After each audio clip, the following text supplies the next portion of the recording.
ये बोलते हुए वो तानिया के टी टेबल पर उसके रखे खाने को भी फेंक देता है, जिससे रूम में एक शॉट गूंज जाता है। तानिया डर के मारे कांप जाती है। फिर आर्य वॉशरूम चला जाता है और अंदर अपने शर्ट को उतारकर शॉवर के नीचे खड़ा हो जाता है। अब आगे आर्य खुद को शांत करने की कोशिश करने लगा। आज तानिया ने उसे इर्रिस्पॉन्सिबल कहकर अनजाने में ही सही, लेकिन उसके अतीत के घाव को वापस कुरेद दिया था। जिस दर्द से वो हमेशा से गुजरता आ रहा था, पर उसने किसी से भी ये बात शेयर नहीं की थी। आर्य एक रिजर्व टाइप का पर्सन था। अपने अंदर की बातें अपने आप तक ही सीमित रखता था। उसे देखकर कोई नहीं बता सकता था कि वो क्या सोचता है।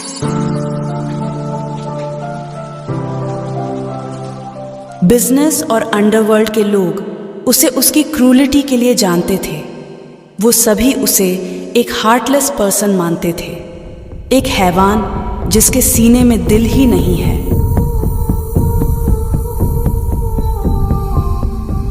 आर्य का दिल सिर्फ अपने बेटे वेदांश और अपनी फैमिली के लिए धड़कता था।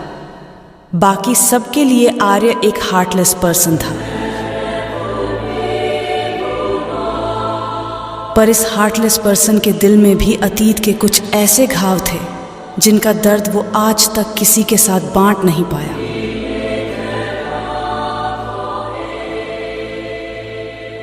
तानिया आर्य के तेज गुस्से को देखती रह गई। आर्य उसके लाए खाने की प्लेट को भी फेंक चुका था, जिससे पूरा खाना फर्श पर गिर चुका था। तानिया की आंखों में टप टप करते हुए आंसू की बूंदें गिर पड़ी थी। आज पहली बार आर्य ने उस पर गुस्सा किया था। तानिया आज आर्य के गुस्से से वाकिफ हो रही थी। फिर वो चुपचाप रूम के एक कोने में बैठ गई। उसके आंखों से आंसू थमने का नाम नहीं ले रहे थे। फिर थोड़ी देर में एक मेड वहां आई और कमरे को साफ करके चली गई। तानिया अभी भी कोने में बैठकर सिसक रही थी। आर्य कपड़े पहनकर एक बार कमरे में आया। उसने अपनी सर्द आंखों से एक नज़र रोती हुई तानिया को देखा और फिर अपना लैपटॉप लेकर स्टडी रूम में चला गया। आर्य अपना काम करने के बाद वही स्टडी रूम के सोफे पर ही सो गया। तानिया वहीं उसी रूम के कोने में सिसकती रही और सिसकते सिसकते वो भी वहीं सो गई। उसके गालों पर आंसुओं की एक लकीर खींच चुकी थी, जिसे देखने वाला वहां कोई नहीं था।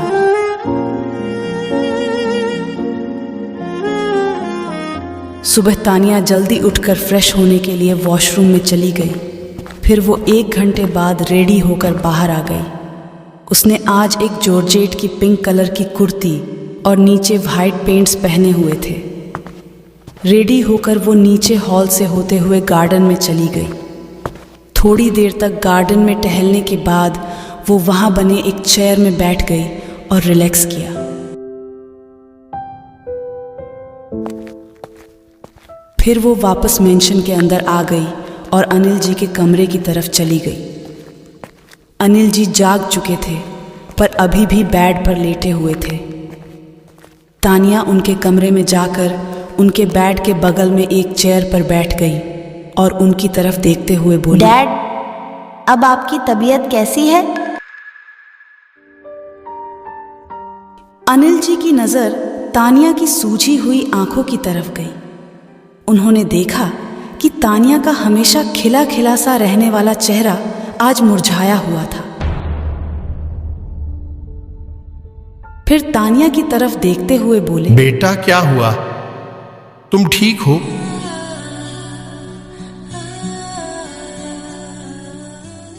तानिया अपनी उदासी को छुपाते हुए फेस पर एक स्माइल लाकर बोली, हाँ डैड, मैं बिल्कुल ठीक हूँ। मुझे क्या होना था? फिर अनिल जी तानिया के सिर पर प्यार से हाथ फेरते हुए बोले, अगर मन में कोई बात है तो तुम अपने डैड से कह सकती हो बेटा। तानिया के मन में तो सिर्फ एक ही बात चल रही थी कि आखिर आर्य के पास्ट में ऐसा क्या हुआ था जिससे उसने कल रात उस पर इस तरह से रिएक्ट किया था। तानिया जानना चाहती थी आर्य के अतीत को, पर फिर उसे अचानक आर्य और अनिल जी का एक दूसरे के लिए बिहेवियर याद आ गया और उसने डिसाइड किया कि इस बारे में वो अनिल जी से कुछ नहीं पूछेगी। उनकी तबीयत भी अभी पूरी तरह से ठीक नहीं हुई थी। इन सब को देखते हुए उसने चुप रहना ठीक समझा। फिर वो अनिल जी की तरफ देखते हुए एक ब्राइट स्माइल करने लगी और बोली, नहीं डैड, ऐसी कोई बात नहीं है। आपने मेरे सवाल का जवाब नहीं दिया। आप कैसे हो डैड? हाँ, पहले से काफी बेहतर फील कर रहा हूं। तुम जो मेरा इतने अच्छे से ख्याल रख रही हो तो मुझे तो वैसे भी ठीक होना ही पड़ेगा। ये सुनकर तानिया भी स्माइल करने लगी और अनिल जी को फ्रेश होने के लिए कहकर वहां से निकलकर वेदांश के रूम की तरफ चली गई। वेदांश किसी छोटे प्यारे से खरगोश की तरह सो रहा था।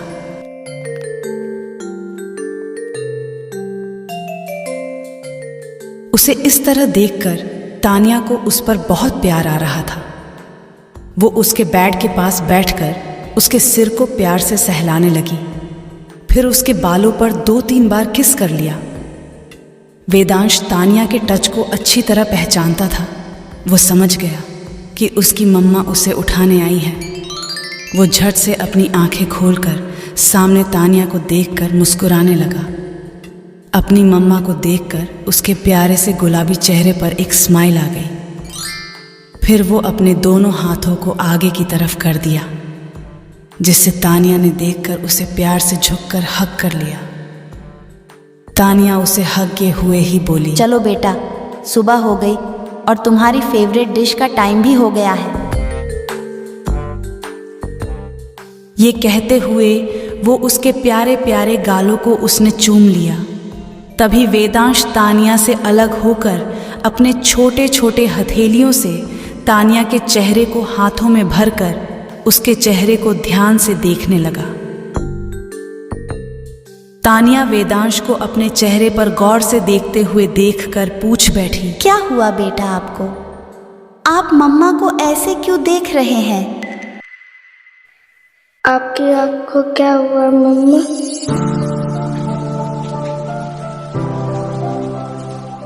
तानिया तो उसकी प्यारी मगर समझदारी से भरी बातों को सुनती ही रह गई। फिर वो उसके माथे को चूमते हुए बोली, वो क्या है बेटा? मम्मा ने आपके क्यूट फेस को नहीं देखा था ना, इसलिए। लेकिन अब मम्मा ने आपको देख लिया है तो मम्मा की आंखें भी अब स्माइल करने लगेंगी। ये कहते हुए वो वेदांश को उठाकर वॉशरूम की तरफ रेडी करने के लिए ले गई।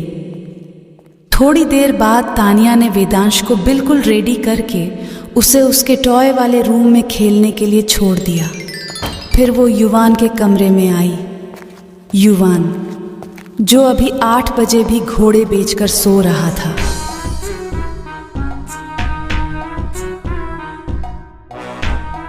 उसे यूं सोता हुआ देखकर तानिया उसके पास जाकर उसे उठाने लगी। युवान, सुबह के 8 बज चुके हैं और तुम अभी तक सो रहे हो? चलो अब जल्दी से उठो और फ्रेश हो। युवान नींद में ही कुनकुनाते हुए बोला, भाभी यार, बस थोड़ी देर और सोऊंगा, फिर मैं अपने आप उठ जाऊंगा, पक्का?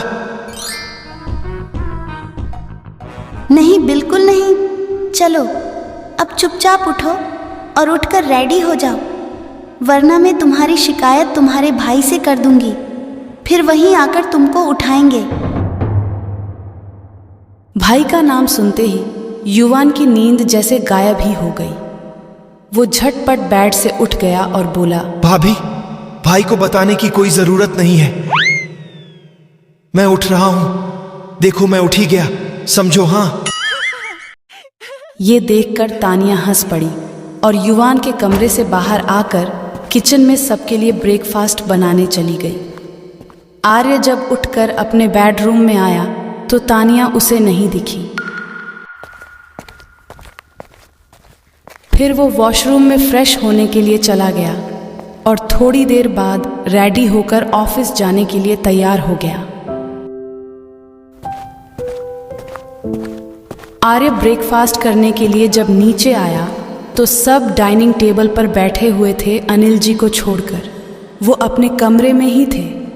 आर्य अपनी चेयर पर बैठ गया और तानिया सबको ब्रेकफास्ट सर्व कर रही थी। वेदांश तानिया के बगल वाली चेयर में बैठ गया। फिर तानिया आर्य और वेदांश के बीच वाले चेयर में बैठ गई और आर्य को भी ब्रेकफास्ट सर्व करने लगी।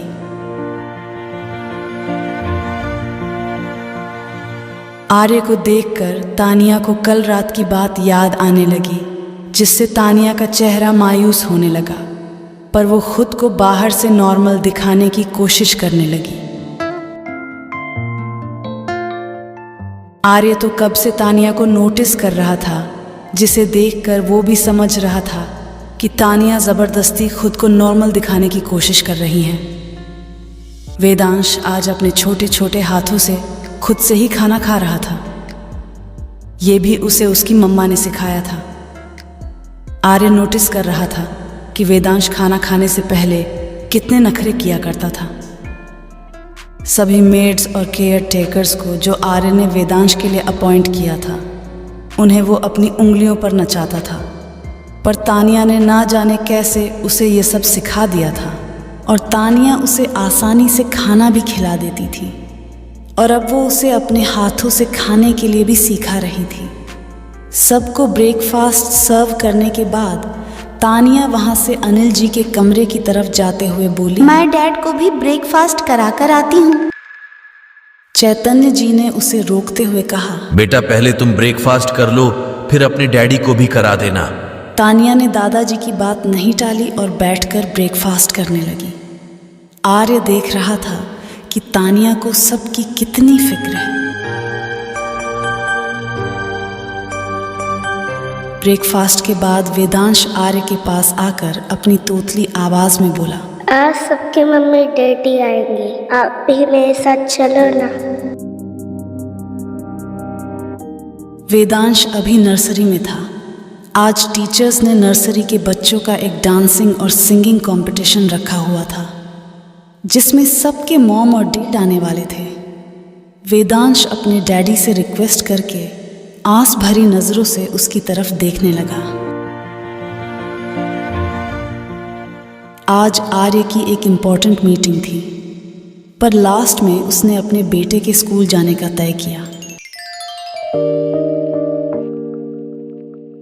जिससे वेदांश बहुत खुश हो गया।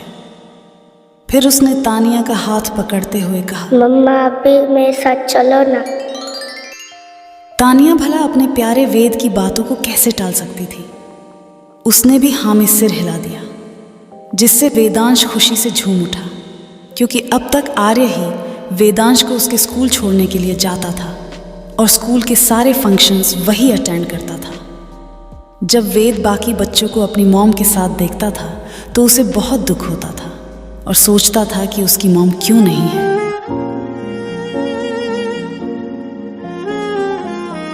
पर आज वो बहुत ज़्यादा खुश था। आर्य आज खुद ही ड्राइव करने वाला था, इसलिए वो ड्राइविंग सीट पर बैठ गया। तानिया वेद को अपनी गोद में लेकर आर्य के बगल वाले सीट पर बैठ गई। वेद के चेहरे की रौनक आज बहुत ज़्यादा थी, जो उसके गुलाबी गुलाबी से गालों में साफ देखी जा सकती थी। तानिया ने उसे अपने सीने में छुपा कर रखा हुआ था। वो अपनी आंखें खोलकर तानिया की तरफ देखते हुए उसके गालों की किस कर लेता है, जैसे वो बताना चाह रहा हो कि उसके साथ स्कूल आने से वो कितना खुश है।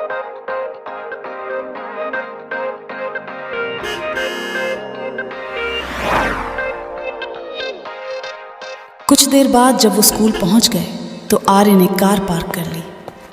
तीनों कार से उतरकर बाहर आ गए।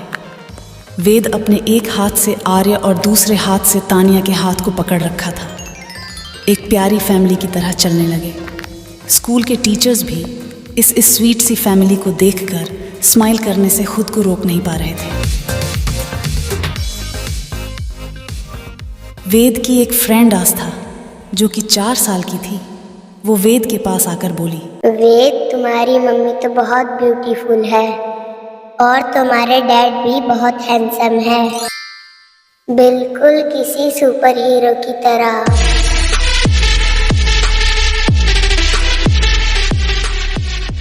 वेद और आस्था दोनों प्यारे प्यारे बच्चे एक दूसरे को देखकर स्माइल करने लगे। उन्हें इस तरह से बातें करते हुए देखकर तानिया भी स्माइल करने से खुद को रोक नहीं पा रही थी। मुस्कुराते हुए उसकी नज़र आर्य से टकरा गई,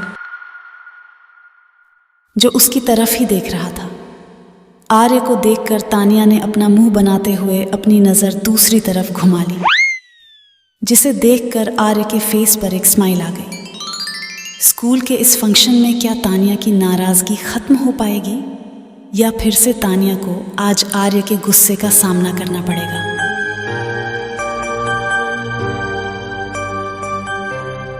ये जानने के लिए बने रहे इस सीरीज़ में।